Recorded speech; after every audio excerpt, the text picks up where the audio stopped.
Hi Ann. Okay, this is my attempt to make a video. Even though the grass needs cutting, we've got turtle pens out and all kinds of stuff is all over the place, so it doesn't look its best. But these pots are my dahlias that are coming up, and then in that big planter right there, that will be a massive amounts of yellow flowers when those bloom, and the purple's in the middle. It is absolutely stunning when it starts to bloom. And there is one of my butterfly bushes right there. Of course, it's not blooming yet.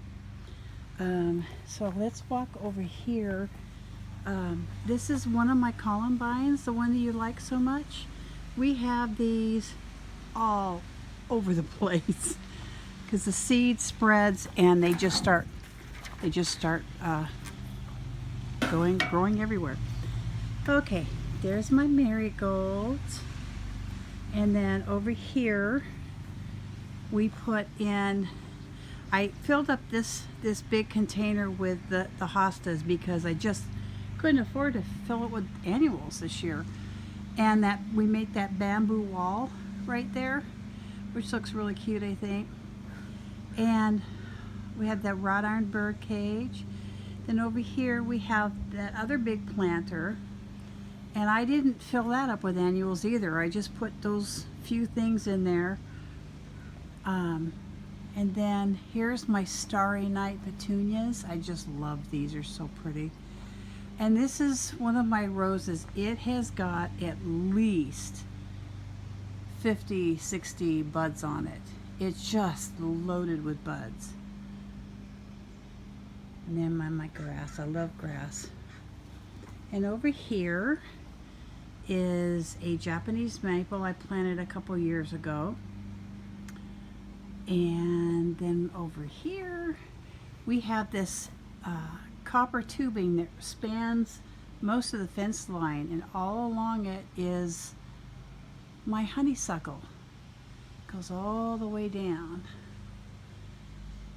And that pot that's up on the bricks, that was last year's hanging fuchsia, and I decided to just experiment and see if it would come back, and it has come back. It doesn't have flowers yet, but I'm hopeful. And then we've got this really big carpet rose, and that thing blooms. Oh my God, there's buds all over it.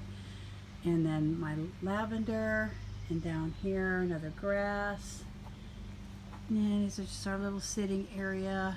And there's hellebores and my shelves and my big giant birdhouse, and that's pretty much the side yard. God, this video is going to be probably extremely boring. That's a really cool piece of metal work, and that's another piece of metal work. It's a turtle, but this gives you sort of a distant view of the sitting area. Okay, now I hope you're not getting nauseous watching, with me moving the camera around. Now I'm going to take you to the other area. We've got our giant coral bark maple that has gotten just huge. I mean, absolutely huge. And we walk along here, and got another bird bath, the hostas, and a bench and little decorations. We've got some strawberries here, and then we have another little sitting area.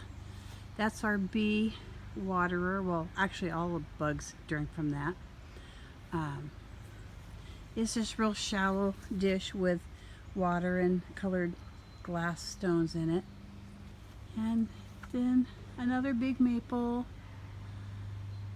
And there's the flower beds. And then there's our big Japanese red leaf. And we go on down there, and down there is more lavender and rose campion, and all the echinacea and black-eyed Susans are coming up but not blooming yet. And now those are all the turtle pens. And look at all this beautiful clover. I don't know how you feel about it. But this, we're just letting the clover take over it. I think it's really pretty. And the turtles like to eat it. Oh, I forget, can't barely see it, but over there I've got this really cool, it's actually a fireplace or firewood holder, but I've got snow peas planted in that. And now we're going into the bee garden. Here's the gate. And we've got bird houses up right there, and Bruce is putting branches on the wire fence. Okay, so here we have hostas and painter's palette, and I can't remember what all this other stuff is called. Then we've got another clematis growing up that. Here's the shed. And Bruce built me this little potting area, which I absolutely love. And I've got pots and stuff sitting out. I've got that one big empty pot that I just drilled holes in. And then we have a whole bunch of more rose campion that's starting to bloom. Those grow like crazy, and I will save you a bunch of seeds from that. And the other, some oregano back there, and the other shrub that I planted. And here we go with the first raised bed. Lavender and the pink candy tuft, and all along the borders is grape hyacinths. Well, they're all done blooming. So that's the first bed. It looks kind of crappy right now because they're dying back. Then over here we have more painter's palettes and more hostas, various other things in pots. That little sitting bench right there. And then here we have a massive oregano. This thing's got to be 4 feet wide. And then beyond that we've got other things growing. Some of the primroses are not flowering at the moment. That's a phlox. I don't know what half this stuff is called anymore, but they're done blooming for the year. That's the new lavender I just put in, and we got those little pretty things. And then the bee balm is not blooming yet. And we got, that's a lilac bush, and in that pot, I can't remember what that is, but it's coming back, whatever it is. Then we've got another butterfly bush, and then we've got another lilac. Now coming around, and that's my new carpet rose right there. And that right there is a strawberries and cream hydrangea. The flowers are, you know, I sent you that. You wanted one in your yard. The flowers are pink and white. They're stunning. There's another one of my roses. There is a bunch of holly that needs to be cut back.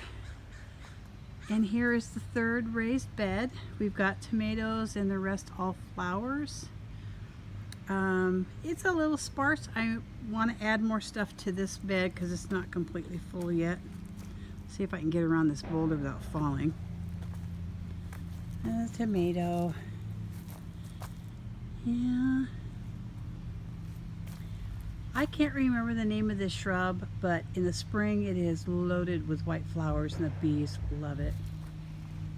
This is a lupin I just got and planted. It's gone a little shocky from repotting it, but it's doing okay.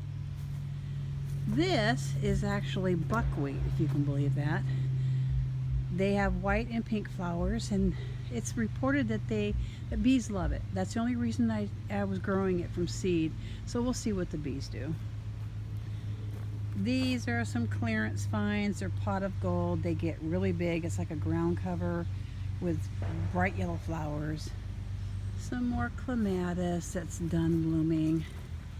These are our flags. They get really cool, exotic looking orangish flowers on them.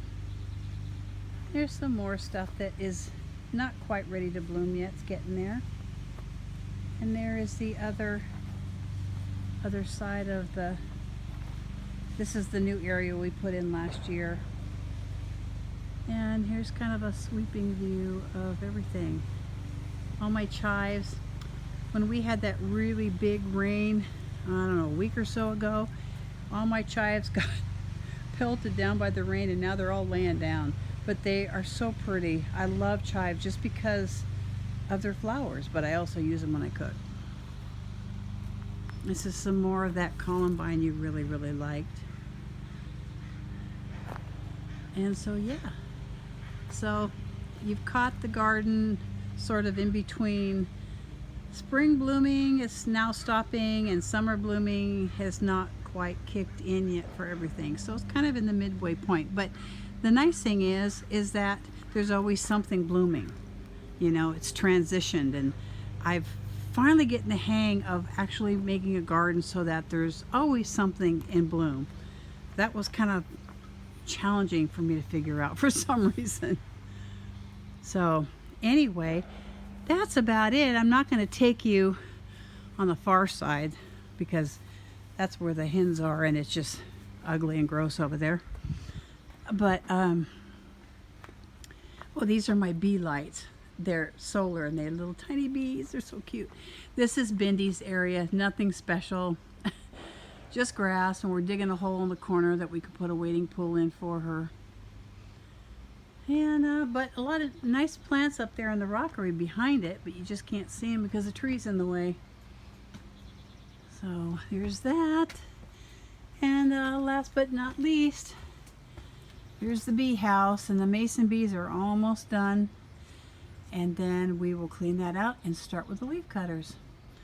And that's about it. Love you. Bye.